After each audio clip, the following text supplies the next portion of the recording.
Hi, my name's Emma Ivinson and I'm the Promotion, Recruitment and Schools Liaison Officer with the Institute of Biological, Environmental and Rural Sciences. My name is Lillian and I'm the BME Marketing Assistant in Recruitment. Hi, I'm Gosia Pilitsidis and I'm Marketing, Recruitment and Engagement Intern in the Institute of Business and Law. I think adjusting to work 9 till 5 every day, and even if I had no motivation whatsoever to do stuff, I had to do it within this time frame. And I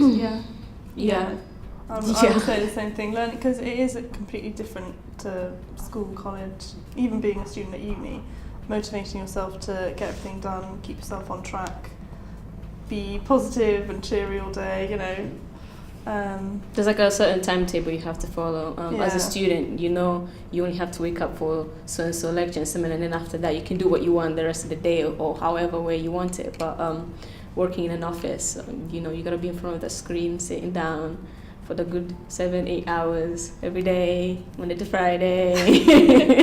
and you need to be productive and as productive as you can. You gotta know how to best utilize that time you have.